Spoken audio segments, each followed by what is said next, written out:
For centuries, Egypt has been a beacon for unity where Egyptians, or actually Muslims and Christians, has lived together for over 14 centuries.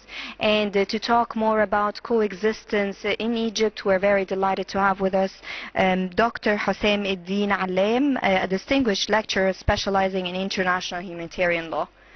Hello to you, and Merry Christmas in the first form. And as we talk about coexistence, can you tell us more or dive us more into coexistence in Egypt? Hello to you too, both, and to all our dear respected viewers across the globe, and thank you so much for having me on this very special episode. Definitely, I totally agree and concur with your remarkable introduction. Definitely, Egypt has always provided for humanity a remarkable model for peaceful coexistence when it comes to pluralism and diversity. And the very fact that I'm here speaking about this and addressing this from both an Islamic and Christian perspective is definitely a witness to this. Yes, of course. And since we're talking about the coexistence, and also it is a form of peace and love that we can always witness in Egypt in different timings of the year, and actually through the whole year, of course. But if to benefit from your expertise and your presence with us, to maintain this peace, it is important to dig deep in legal studies and international humanitarian law. So first of all, what is the significance of such type of studies to remain peace and keep it in our country, Egypt? Yeah, this is definitely a very important question, and we can clearly state that we live in a world, as a matter of fact, where we cannot afford to do away with peaceful coexistence. We clearly live in an interdependent and interconnected world where no faith group, no country, no state, no nation can live in isolation with other countries or their counterparts, I mean.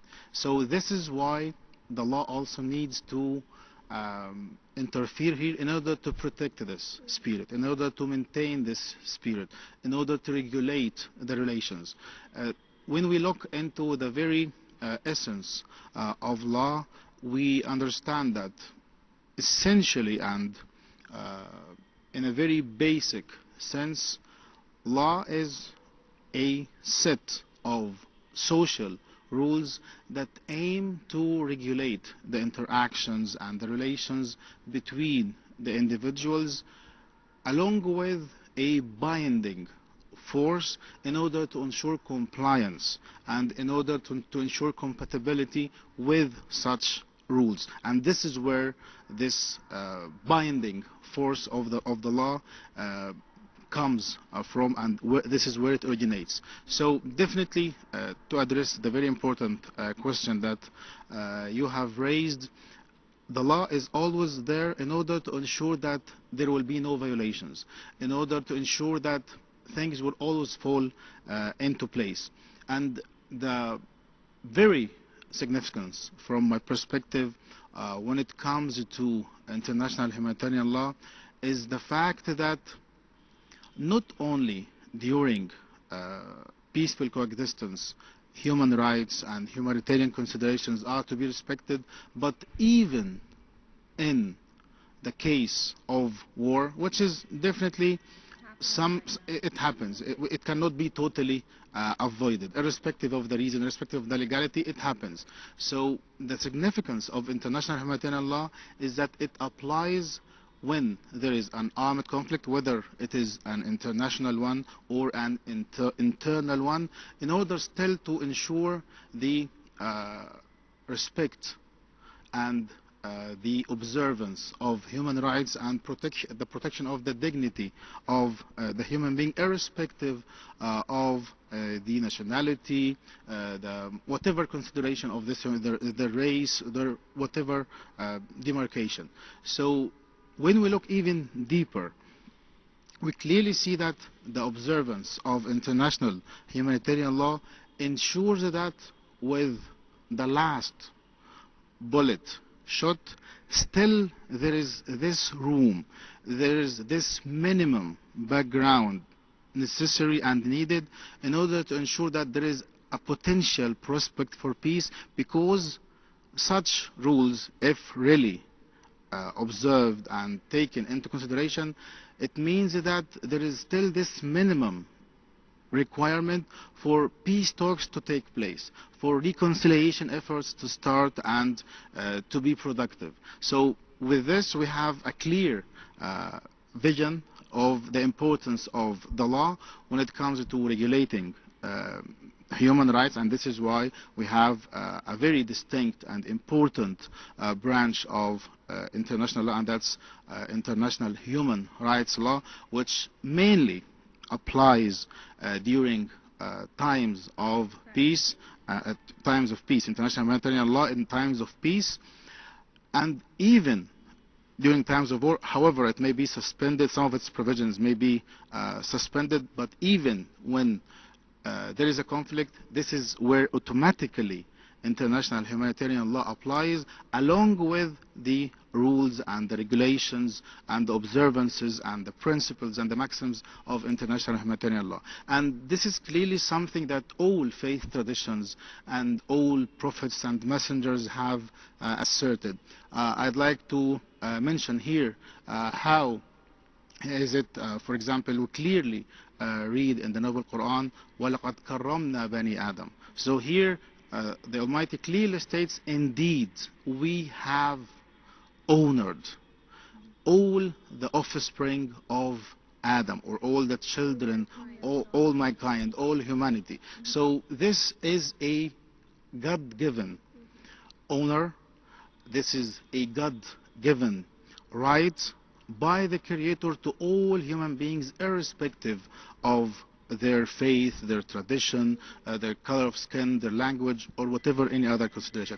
Also in the old traditions and in the Holy Bible, we clearly see the statement which is, or the one that reads, blessed are the peacemakers, for they shall be called the children of God. So, as I said, it is something that is in common between all faith traditions, and all prophets and messengers asserted and clearly emphasized.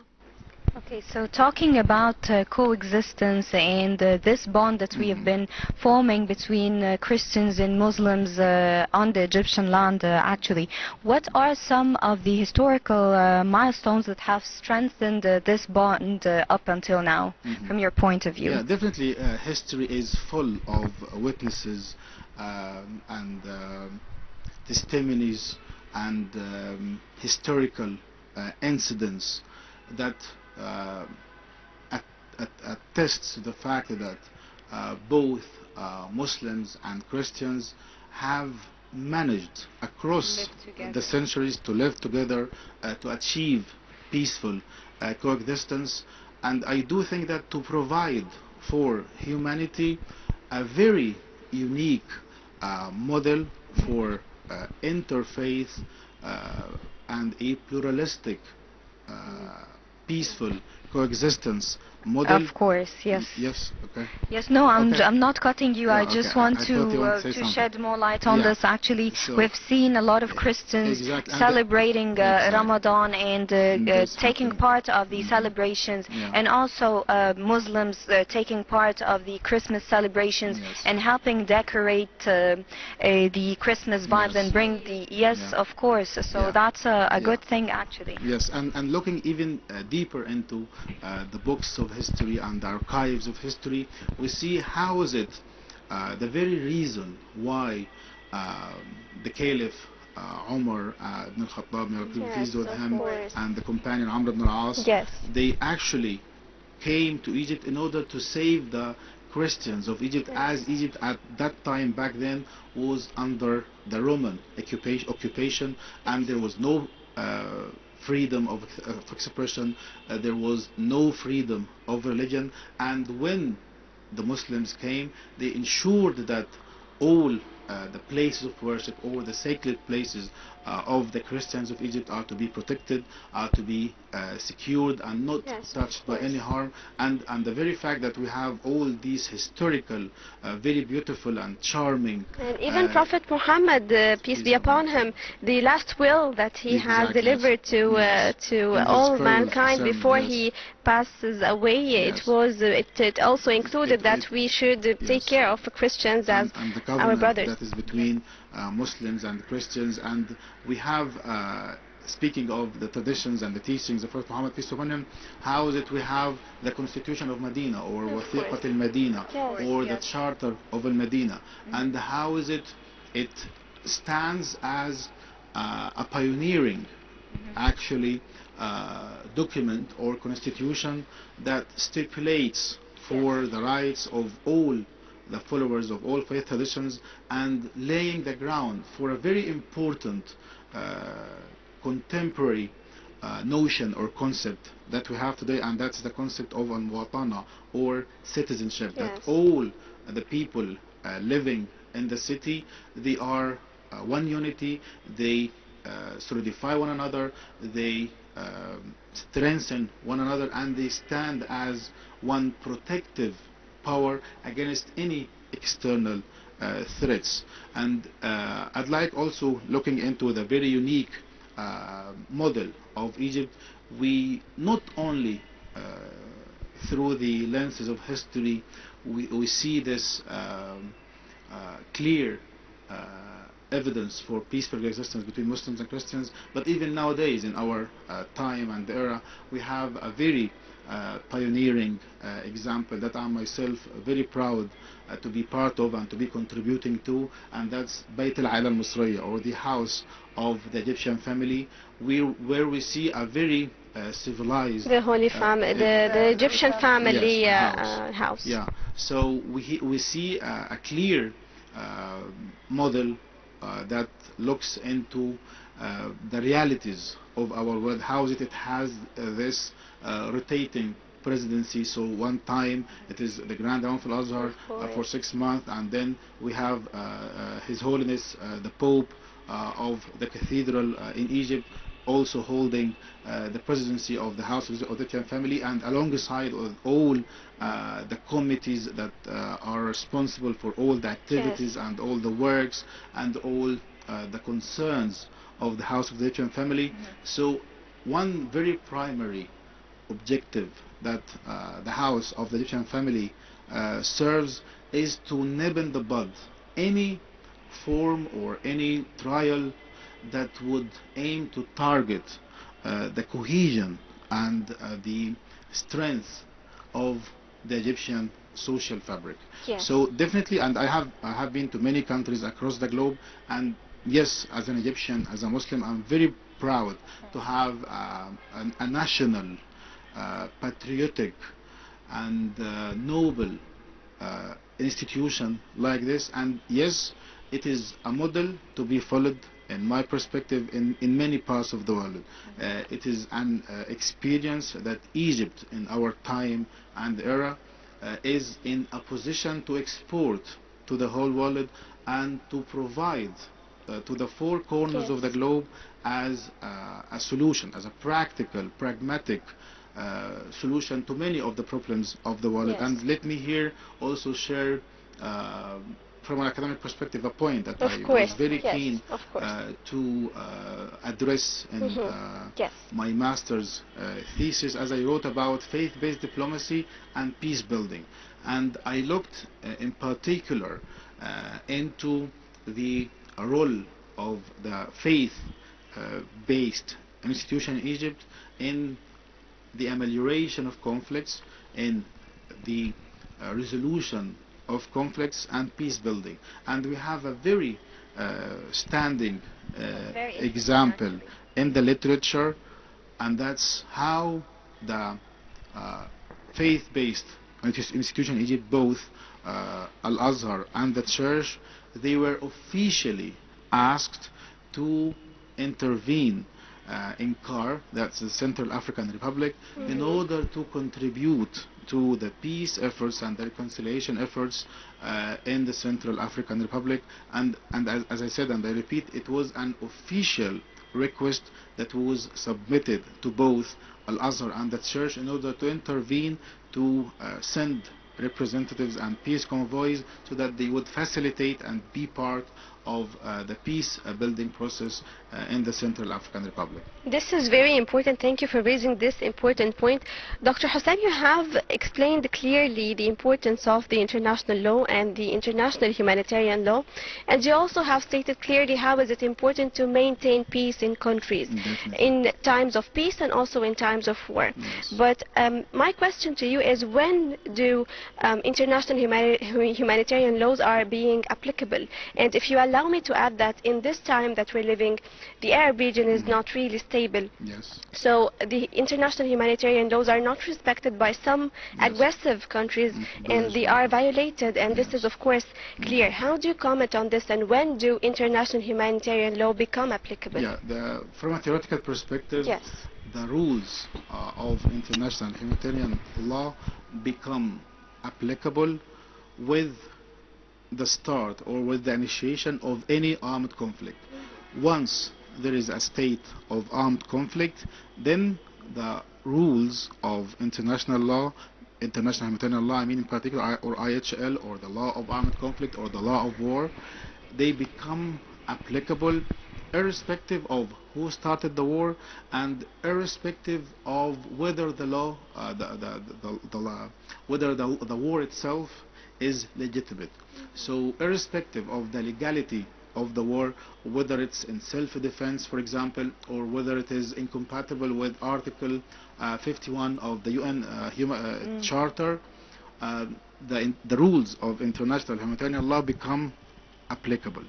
And as I said, also regardless of whether this is an international conflict or an internal one, still the rules of international humanitarian law become applicable and without any discrimination. So when we speak of the principle of distinction, for example, which is one of the very prominent and basic principles of international humanitarian law, and as its name indicates, it requires both, or if there are even more parties taking part into a conflict, to make a clear distinction in any military operation between a military target and a civilian objective, and to ensure that there is a clear distinction when it comes to any war tactic, to avoid and to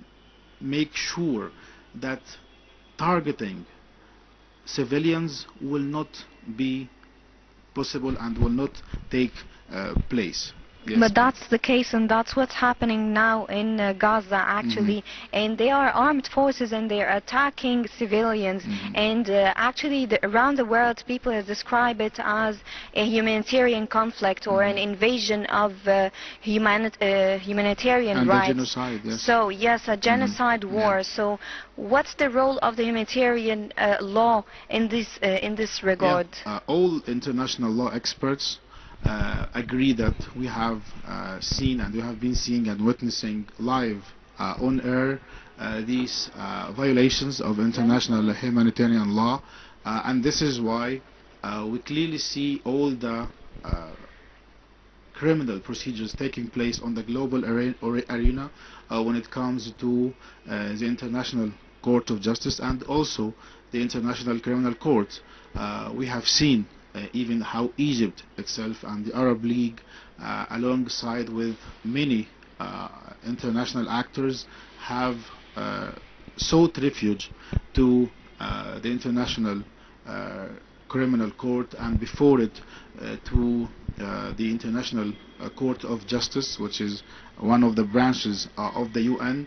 And we have seen how there is now an arrest warrant that is issued by the ICC, and we hope that this will definitely be productive. Definitely this is a precedent, and we hope that all parties to the agreement or to the institute and to the charter of the ICC. All the countries will comply with this and will allow for justice to take place and to bring these war criminals into justice, and for that for them to be held accountable for their violations of human rights, and which include genocide and using hunger and starvation as a war tactic. Yes, of course. We have seen a lot of negotiations regarding a ceasefire in Gaza and in the Arab region in general, not only in Gaza, in Lebanon, in Syria as well. But how do you think these efforts can reach an actual solution? We are still to witness, and we are, for example, in the very previous hours, we have been hearing of a possible agreement when it comes to a sustainable ceasefire. We hope that all the parties will adhere to it, and we hope that the suffering of the innocent civilians, including especially women and children, will come to an end, and that the rules of international humanitarian law and the rules of international human rights law will be respected and abided by.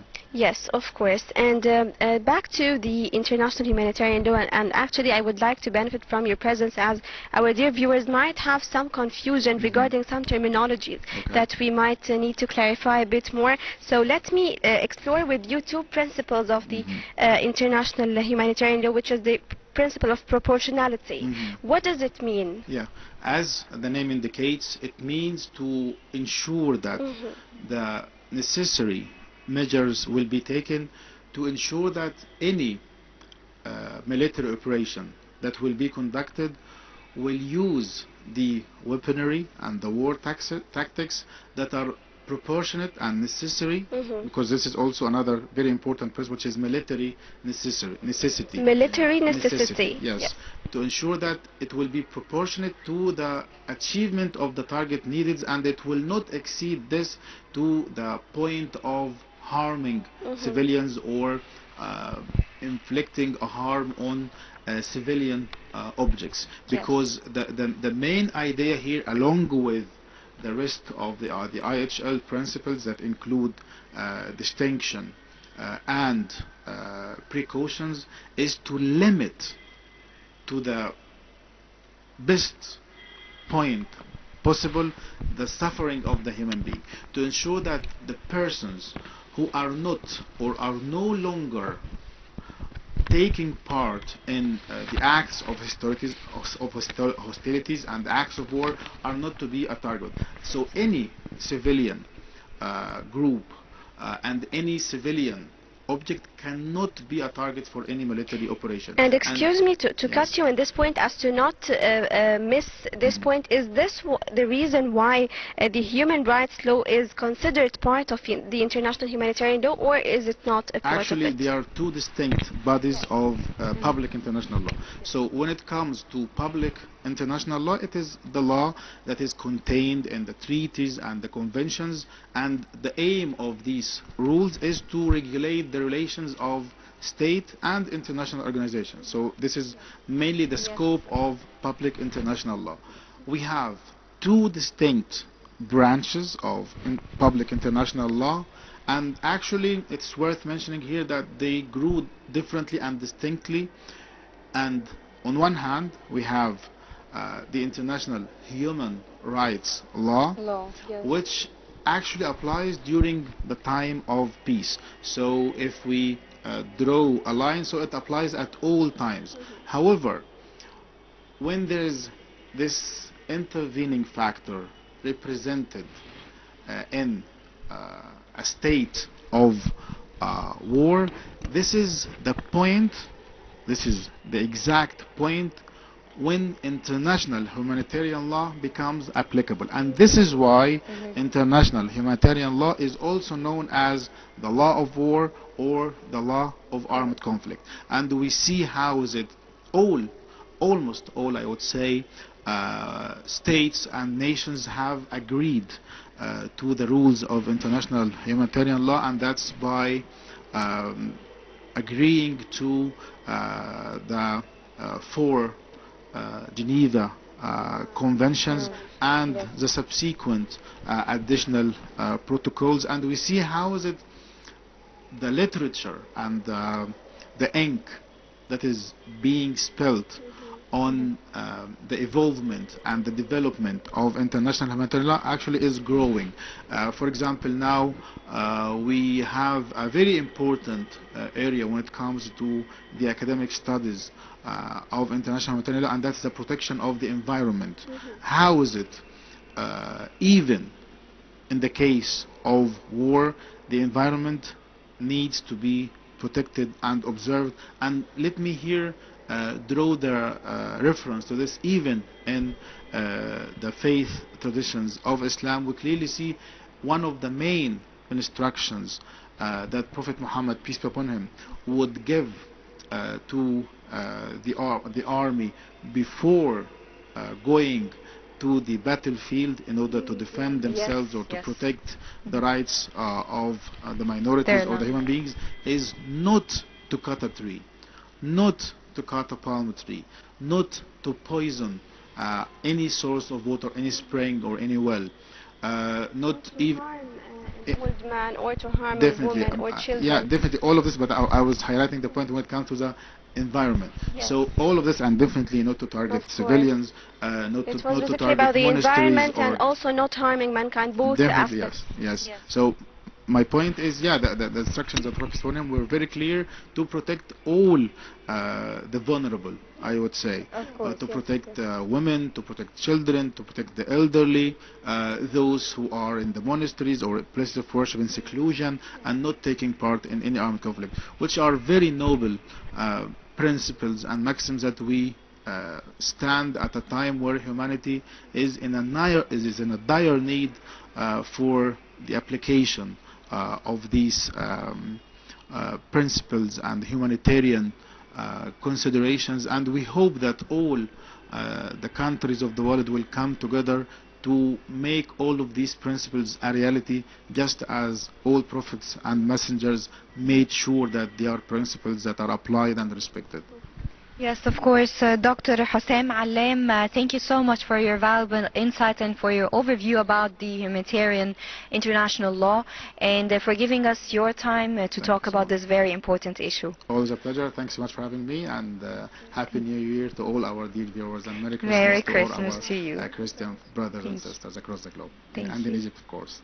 Thank you. Dear viewers, a short break and we'll be right back.